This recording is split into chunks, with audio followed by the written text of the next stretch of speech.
Bienvenidos otra vez a casa, seguimos con el curso. Ahora vamos a hablar un poquito de uno de mis criminólogos preferidos. Los chicos saben que es uno de mis preferidos, por eso me cargan, que es Edwin Sutherland, del cual ya empezamos a hablar un poco en la clase pasada. Sutherland nació en 1883, estudió en la Universidad de Chicago. La influencia de la Escuela de Chicago está clarísima y ahora lo van a ver. Pero gran parte de su desarrollo académico lo hizo en la Universidad de Indiana, donde va a ocupar un cargo hasta su muerte, ¿sí? Ahí van a ver que publicó gran parte de los textos que vamos a comentar ahora. Uno de las influencias importantes en Sutherland que no vimos en la clase pasada, que ya hablamos un poquito de la idea del pragmatismo, ¿sí? Esa corriente filosófica estadounidense que ahora vamos a repasar un poco, pero tenemos otra corriente que también interesa mucho cuando hablamos de Sagan, que es el interaccionismo simbólico de George Herbert Mead, ¿sí? De ahí Sagan tomó la idea de que las personas actúan sobre la base del significado que le atribuyen a sus acciones, ¿sí? El significado puede, en cierta medida, ser creado por los actores, pero principalmente va a estar derivado de la comunicación y la interacción con otras personas. Aplicado al crimen, Sutherland afirmaría que el factor clave que determina que una persona viole la ley es el significado que le atribuye a la condición social que experimenta, no las condiciones sociales en sí mismas, ¿sí? Por ejemplo, el significado del homicidio o de la evasión de impuestos proviene de esos contactos, ¿sí? Son las definiciones a favor o en contra de la ley en términos de Sutherland, ¿sí? Esas son las definiciones. En última instancia, dice, si una persona viola o respeta la ley, depende de cómo se define esa situación, ¿sí? De si esa situación se define a favor o en contra, ¿sí? Por ejemplo, un ejemplo clásico que da, creo que da el mismo ahí en el libro, es el de dos hermanos que viven en la miseria, así que crecen con muchas privaciones, pero uno, ¿sí? No sé, le da por el lado piadoso y se vuelve cura. El otro se vuelve mafioso, ¿sí? Las condiciones experimentadas son las mismas. Los dos experimentaron las mismas miserias, las mismas privaciones. Pero uno, ¿sí? Le atribuye un significado a esa experiencia de vida, a esa condición, ¿sí? Que lo lleva para el lado de volverse cura. El otro lo lleva por el lado de, al otro, el significado que le da a esas condiciones que atravesó, lo lleva para el lado de convertirse en un mafioso, ¿no? Estoy pensando en películas de mafiosos de los años 30, esa sería la idea. Bueno, eso en cuanto al interaccionismo simbólico. Ya comentamos que en 1937 Sutherland publicó este libro, The Professional Thief, el ladrón profesional, basado en el relato de la vida de un ladrón profesional. Esto, como vimos, es una influencia de la filosofía pragmatista y de la escuela de Chicago, que apelaba a la historia de vida como método para la investigación sobre los fenómenos sociales. En este libro Sutherland observa que entre las características de la profesión de ladrón se encuentran las mismas habilidades, aprendizajes y asociación diferencial que en una profesión lícita. Es idéntico, ser ladrón profesional o ser, no sé, comerciante de frutas, ¿sí? La diferencia va a estar, dice Sutherland, en las implicancias, ¿sí? Que ahora vamos a ver un poquito más cuando hablemos en otro video del delito de cuello blanco. Ahora lo que nos interesa es hablar de otros dos grandes aportes de Sutherland, ¿no? Vamos a hablar de la asociación diferencial en lo que el resta del video y después en otro, porque es bastante, vamos a desarrollar un poquito esto, voy a aprovechar que no tenemos, que no es clase, que no tenemos el límite de la hora, ¿sí? Que nadie me está apurando, que nadie entra al curso, que ustedes no me interrumpen, así que voy a aprovechar y voy a hablar todo lo que quiero. Vamos a empezar a hablar sobre asociación diferencial en este video y en otro video vamos a hablar de el delito de cuello blanco, la teoría del delito de cuello blanco, así que me voy a dar un gusto. Arranquemos con la teoría de la asociación diferencial entonces. En Sutherland publicó en 1934 un libro que era Principles of Criminology, una obra que va a tener varias ediciones y modificaciones, y esta que tengo acá en mis manos es la edición de 1934, no, perdón, es la cuarta edición de 1947, que hasta donde yo sé es la última que él publicó en vida, es decir que acá podemos podríamos decir que acá está concentrado su pensamiento, ¿sí? Al menos hasta su muerte. Sutherland escribía tan bien escribía, que al principio del libro resume su teoría en 2 o 3 páginas, ¿sí? O sea, no sé si son creyentes o no, pero Sutherland les hizo el favor de resumir esto en 2 o 3 páginas. Así que prendan la velita, hagan lo que quieran, pero agradezcanle que resumió todo en 3 páginas. Y escribía tan bien que logró hacer eso. Ustedes tienen muchos textos para leer en este curso y ven que algunos autores no se entienden, escriben mucho, a veces escriben de más, ¿sí? Y para mí eso es un defecto, eso no es para nada una virtud. Sutherland quería que a ustedes les llegue el conocimiento, ¿sí? Era muy didáctico en el sentido, era muy docente y además quería este, influir en la realidad, evidentemente. Quería que se conozcan sus investigaciones. Entonces, él sabía que tenía que resumir y clarificar sus conceptos, ¿sí? Piensen, no sé, en un filósofo hiperpopular, Foucault. Todos conocemos a Foucault, todos comprendemos algo de Foucault. Pero la obra de Foucault es tan compleja y todavía se sigue discutiendo el significado de la obra de Foucault. Hubiera sido muy lindo que Miguelito, nuestro amigo Miguelito, nos haga al final unas conclusiones, unas hojitas resumiendo qué es lo que nos quería contar. Para mí, en serio, esto es una virtud muy importante de Sutherland y un defecto muy grande de muchos otros investigadores, ¿sí? Gracias a esto yo hoy les puedo contar Sutherland, una teoría muy compleja. Les tiro un libro entero en un video de ¿cuánto dura esto? 10 minutos. Así que tomen en cuenta si alguno de ustedes alguna vez se interesa por esto y quiere escribir, ¿sí? Y quiere producir algo de conocimiento, quiere hacer un aporte, acuérdense de Sutherland, ¿sí? Que les hizo hoy este favor y no los mando a leer todo esto, ¿sí? Arranquemos. Bueno, ¿cuáles son las características de la teoría de la asociación diferencial? Encima está por puntos, es muy grosso. Por puntos. Primero, el comportamiento delictivo es aprendido, ¿sí? Quiere decir que no es heredado, que no viene dado por la raza, que no es fruto de alguna inferioridad biológica del individuo, ¿sí? Que no es un hecho individual biológico, ¿sí? Esto concuerda en gran parte con la teoría ecológica que veníamos estudiando, ¿no? En la clase anterior. Sin embargo, también se aparta de esta teoría porque podríamos concluir que tampoco hay algo inherente al barrio que determine la criminalidad, ¿sí?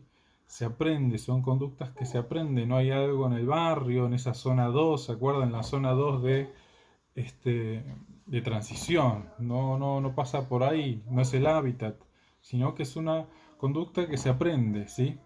También podemos decir que la persona que no está entrenada para el delito no puede inventar un comportamiento delictivo.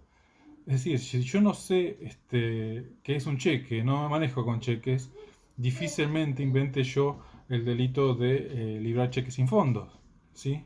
Si yo no me manejo, ¿sí? Si yo no tengo de dónde aprender cómo delinquir, difícil que yo lo invente, ¿sí? De la nada no surgen los delitos. En esto pareciera apartarse un poco de tarde, que como vimos creía que la conducta delictiva podía darse por invención también, ¿sí? Punto 2. El comportamiento delictivo es aprendido en interacción con otras personas en un proceso de comunicación. Acá también tenemos una clara influencia de la filosofía pragmatista y también de George Herbert Mead, ¿no? Recordemos que también el pragmatismo afirmaba que en las relaciones entre individuos el lenguaje y la comunicación cumplen un rol fundamental, ¿sí? También a través del lenguaje se da la comunicación y se genera una serie de significados compartidos y es como se constituye la sociedad. Y recordemos que lo que va a determinar, ¿sí? La conducta no son las condiciones en las que vivimos, sino el significado que se atribuyen a esas condiciones, ¿sí? Y que se dan también en un proceso de comunicación. Punto número 3. La parte principal del aprendizaje del comportamiento delictivo tiene lugar al interior de grupos personales íntimos. Esto es clave. Dice, esto le resta fuerza a otros estímulos como las influencias de personas que no pertenecen a mis grupos íntimos, o el cine, o los periódicos. Acá está discutiendo con gente que creía que el cine o las noticias tarde, por ejemplo, podía tener algún efecto criminógeno. Bueno, no es así. Hoy en día yo tengo dos chicos este, muy chiquititos y varias veces escuché cómo les vas a poner un dibujito violento, van a aprender cosas, etcétera, etcétera, van a ser violentos. No, señores, no es así como se genera la conducta criminal. Si les muestro un dibujito donde está el guasón, no va a salir no van a salir a tomar Ciudad Gótica. No es así, no funciona así, ¿sí? Si mi grupo íntimo es el de una pandilla callejera, probablemente voy a aprender a hacer hurtos y robos, por ejemplo. Si mi grupo íntimo es el de empresarios que se dedican a importaciones de bienes, quizás aprenda a hacer algún contrabando, ¿no?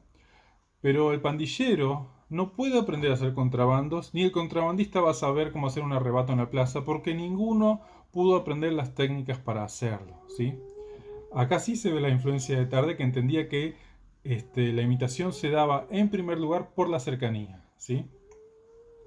Y acá Sutherland también está afirmando la preponderancia de la cercanía al hablar de grupos personales íntimos. Es de ahí de donde proviene el aprendizaje de la conducta ilícita, ¿sí? Sin embargo, se aparta un poco de Tarde, porque Tarde creía que la clase baja podía imitar a la clase alta. Esto en Sutherland no podría ser posible porque ninguno participa del grupo del otro. Para que esto pudiera ocurrir, una persona de clase baja debería participar de un grupo de un grupo íntimo de la clase alta, como la película de Mendigo Millonario, ¿no? Que mi generación vio ad nauseam en la televisión abierta, antes del cable. La pasaban casi cada fin de semana, ¿sí? Pero no se da que una persona de clase alta copie los delitos de una persona de clase baja. Y lo mismo al revés, que una persona de clase baja copie los delitos de una persona de clase alta. Porque no participan de los mismos grupos íntimos, no tienen forma de aprender la forma de delincuencia del otro, ¿sí? Para que eso ocurriera, como les decía, tiene que pasar algo como lo de la película de Mendigo Millonario, que ya bastante fantasiosa es. Por ejemplo, que una persona de clase baja comience a participar de un grupo íntimo de clase alta y aprenda un fraude de bolsa, como lo que se ve en la película. Por cierto, no pueden usar este ejemplo para el trabajo práctico final. No usen los ejemplos que vemos en clase, no vale, no tiene ningún mérito. Punto número 4. El comportamiento delictivo es aprendido. El lenguaje incluye. Cuando el comportamiento delictivo es aprendido, el lenguaje incluye A. Las técnicas de comisión del delito, que son a veces muy complicadas y otras muy simples. B. La dirección específica de los motivos, impulsos o racionalizaciones de los delitos, ¿sí? ¿Qué significa esto? Que cuando yo aprendo un comportamiento delictivo, aprendo cómo realizarlo, pero también por qué, ¿sí? Por ejemplo, en el delito de evasión tributaria yo necesito aprender cómo se evade el IVA, ¿sí? No es fácil. Por ejemplo, yo no sé.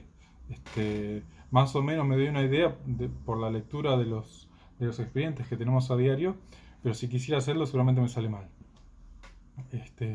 Pero aparte de aprender la técnica de cómo se hace, también aprendo una motivación, que en este ejemplo, el de la evasión tributaria, podría ser que en el mundo empresarial es necesario evadir para ser competitivo y reducir los costos, si no otro más lo va a hacer y me va a sacar ventaja y me va a ganar y me va a sacar del negocio, ¿no?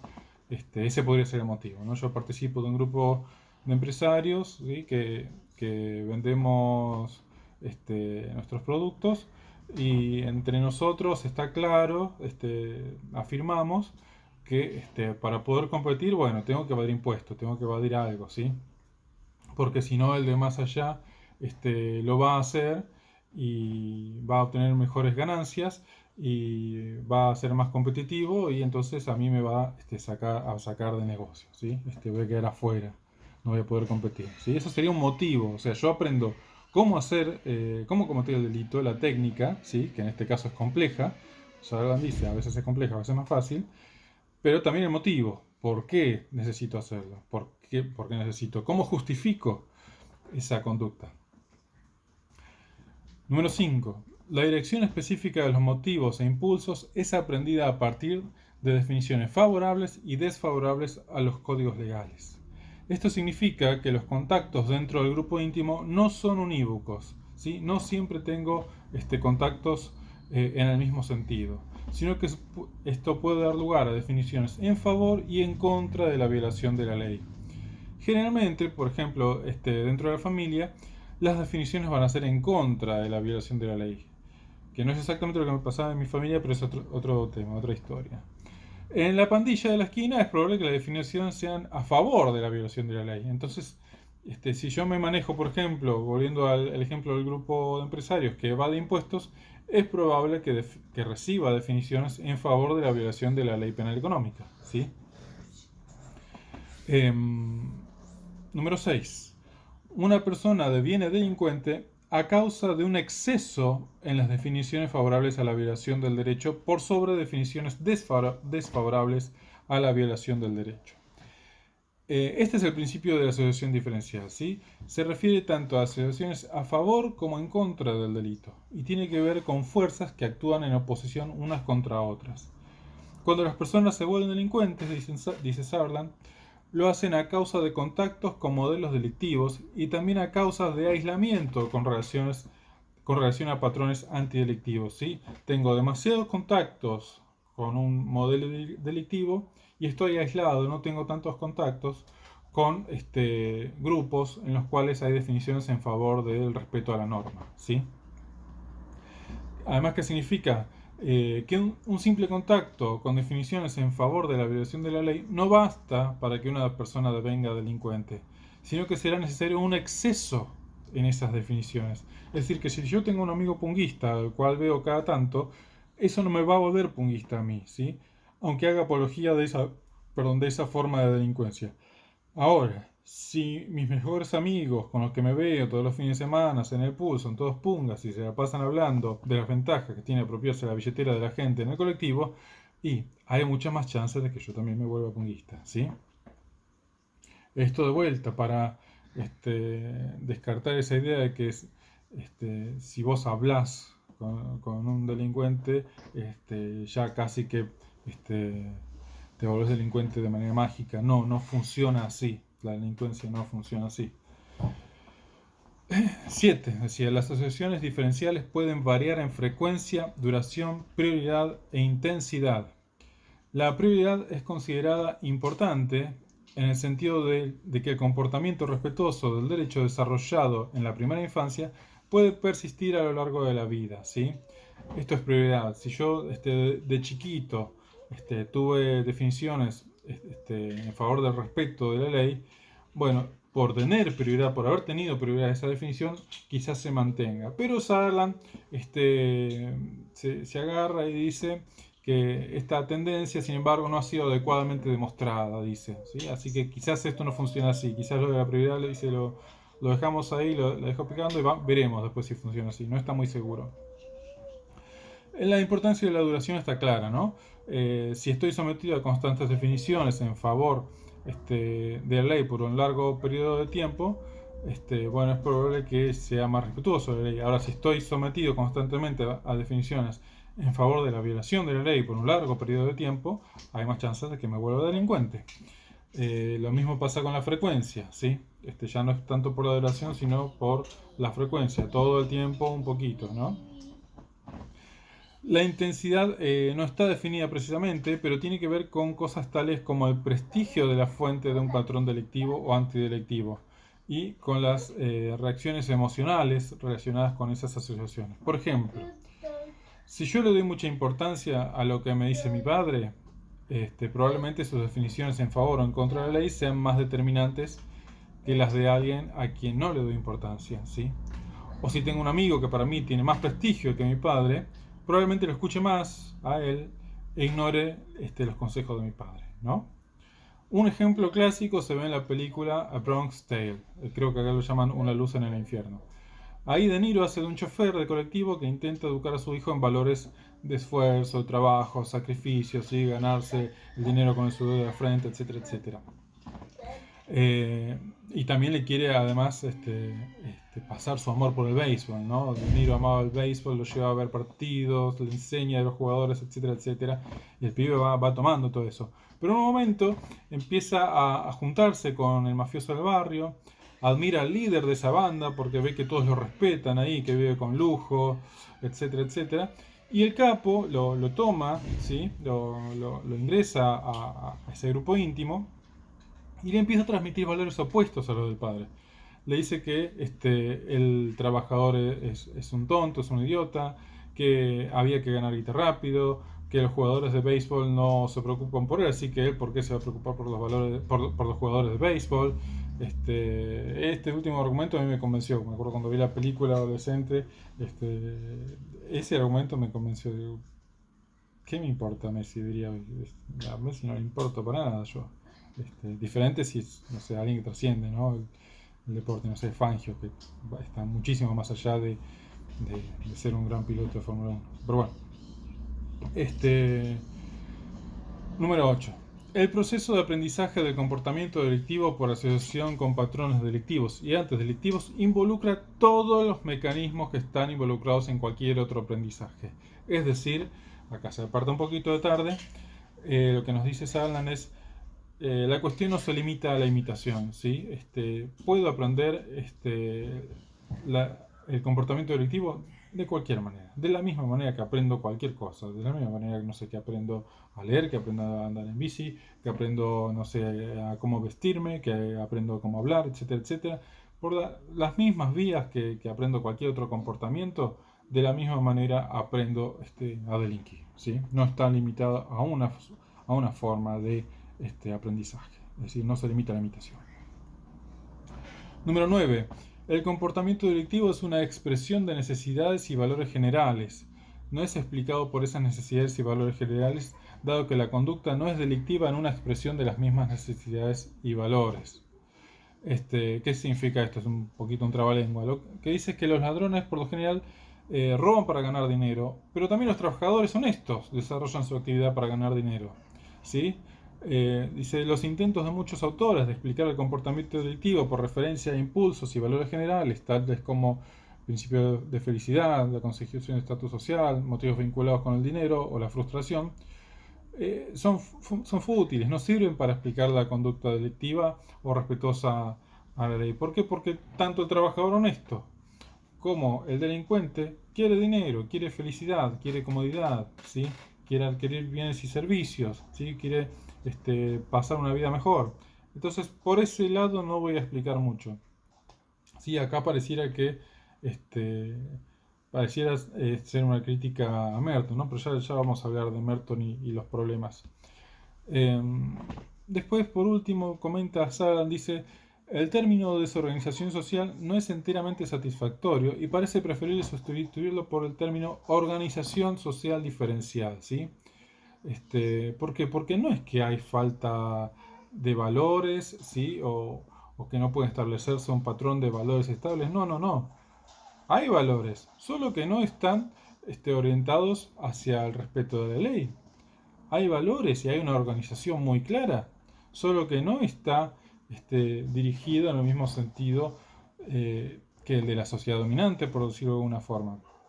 ¿Sí? Un grupo, dice, puede estar organizado a favor del comportamiento delictivo o bien organizado contra ese comportamiento. ¿Sí? La mayoría de las comunidades están organizadas tanto a favor como en contra del delito. Y acá casi que lo está diciendo, no lo dice, lo termino de decir yo. Yo no estoy seguro de que el valor general dominante en toda la sociedad sea siempre en favor de la ley, ¿sí? Yo creo que está bastante mezclado y a veces, como en términos, como en momentos genocidas, la organización de la sociedad está dirigida al delito, ¿sí? Cuando toda la sociedad comparte o deja de compartir el valor de la vida, ¿sí? este, Ahí está organizada en favor del delito, ¿sí? Así que acá tenemos un problema. No es que haya desorganización, hay organización y muy clara, solo que no está dirigida en el sentido del respeto de la ley, ¿sí? Así que terminamos acá este video y en el siguiente vamos a hablar de otra magia de Sardan, que es la teoría del delito de cuello blanco.